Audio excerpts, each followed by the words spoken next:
Καλησπέρα σε όλους και όλες. Συναδέλφοι, συνάδελφοι, φίλες και φίλοι, λαέ της Νάουσας και της Συμμαθίας.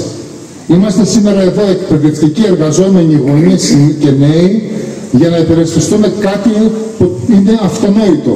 Το δικαίωμα της κοινωνίας σε δημόσια δωρεάν καθολική υγεία.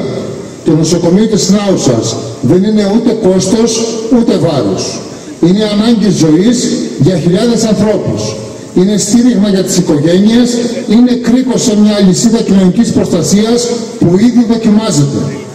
Ως εκπαιδευτικοί γνωρίζουμε πολύ καλά ότι το δικαίωμα στην υγεία και το δικαίωμα στην παιδεία είναι αδιαχώριστα. Δεν μπορούμε να μιλάμε, για παράδειγμα, για σχολεία που στηρίζουν τα παιδιά αν οι οικογένειές τους μένουν χωρίς γιατρούς, χωρίς νοσοκομεία, χωρίς επίγουσα φροντίδα, σε μια περιοχή που απομακρύνεται όλο και περισσότερο από βασικές υπηρεσίες. Δεν αποδεχόμαστε οι λαϊκές ανάγκες, η υγεία και η παιδεία του λαού να μπαίνουν από τις κυβερνήσεις στο ζύγι κόστους-οφέλους. Και γνωρίζουμε επίσης, ίσως καλύτερα από κάθε άλλον, τι σημαίνει αυτονομία. Αυτή η πολύ εύυχη λέξη, αυτό το ωραίο πυρητήριγμα που από πίσω της κρύβονται βέβαια βαθιά αντιλαϊκές πολιτικές. Στην εκπαίδευσή μας η λέξη αυτονομία σερβίρεται ως εξυγχρονισμός, ως ευελιξία, ως ελευθερία διαχείρισης. Όμως στην πράξη η περιβόητη αυτονομία σημαίνει ένα πράγμα: αποποίηση του κράτους από την ευθύνη να χρηματοδοτεί τη δημόσια εκπαίδευση. Σημαίνει λιγότερη λοιπόν χρηματοδότηση, άρα περισσότερα βάρη στις πλάτες εκπαιδευτικών και γονιών. Σημαίνει σχολείο της αγοράς, που οι μαθητές που η μόρφωση θα είναι εμπόρευμα και οι γονείς θα αντιμετωπίζονται ως πελάτες. Σημαίνει να καλύπτουν οι ίδιοι εκπαιδευτικοί από την τσέπη τους το κόστος, είναι να ζητούν χρήματα από τους γονείς. Το ζούμε άλλωστε καθημερινά ήδη αυτά τα τελευταία χρόνια στα σχολεία μας. Και δεν είναι τυχαίο που την ίδια λογική προσπαθούν να τη μεταφέρουν και στην υγεία. Όταν μιλάνε για αυτονομία των μονάδων υγείας, για ευελιξία, για αξιοποίηση πόρων, ξέρουμε πολύ καλά τι κρύβεται από πίσω. Υποχρηματοδότηση, μεταφορά κόστους στις πλάτες των πολιτών, συγχωνεύσεις, κλείσιμο τμήματων. Το έχουμε δει να εφαρμόζεται στην παιδεία και γι' αυτό αναγνωρίζουμε αυτές τις πολιτικές από χιλιόμετρα μακριά που οδηγούν.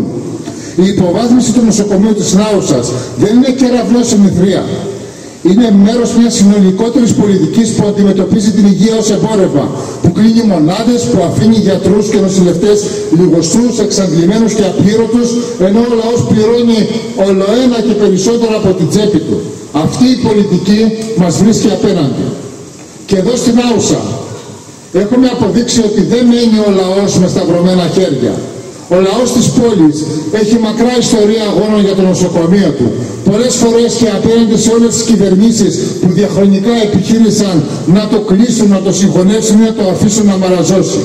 Από τις μεγάλες κινητοποιήσεις εργαζομένων και φορέων, τις παρεμβάσεις των σωματείων, τις πορείες της συγκεντρώσεις χιλιάδων ανθρώπων, μέχρι τις αποφασιστικές μάχες μέσα και έξω από τους χώρους δουλειάς, ο λαός της Νάουσας έδειξε ότι όταν παλεύει συλλογικά μπορεί να φρενάρει σχέδια, να καθυστερήσει ή και να αποτρέψει δυσμενή και τελεσμένα. Αυτοί οι αγώνες είναι η παρακαταθήκη και η δύναμη για το σήμερα, αλλά και για το αύριο. Ο λαός της πόλης κράτησε το νοσοκομείο όρθιο εδώ και χρόνια. Ο λαός της Νάουσας θα το κρατήσει και τώρα όρθιο.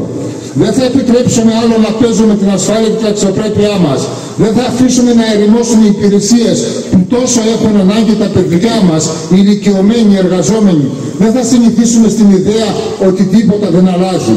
Από εδώ, από την Νάουσα, στέλνουμε μήνυμα ανυποχώρητο αγώνα να ενισχυθεί τώρα το νοσοκομείο με όλο το μόνιμο προσωπικό και τη χρηματοδότηση που έχει ανάγκη. Να αποκατασταθούν πλήρως οι υπηρεσίες του, να σταματήσει κάθε σχέδιο συγχωνεύσεων και κλεισιμάτων τμήματων. Ο δικός μας δρόμος είναι ο δρόμος της συλλογικής διεκδίκησης.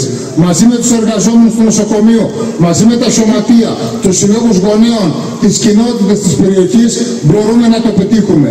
Το έχει δείξει άλλωστε η ιστορία, η ίδια ιστορία των αγώνων της Νάουσας. Όταν ο λαός ξεσηκώνεται, τίποτα δεν μπορεί να θεωρείται τετελεσμένο. Συνεχίζουμε λοιπόν πιο αποφασιστικά, πιο μαχητικά για την υγεία, για τη δημόσια παιδεία, τη ζωή, την ίδια την αξιοπρέπειά μας. Γιατί το χρωστάμε σε εμάς και στα παιδιά μας. Ευχαριστώ πολύ.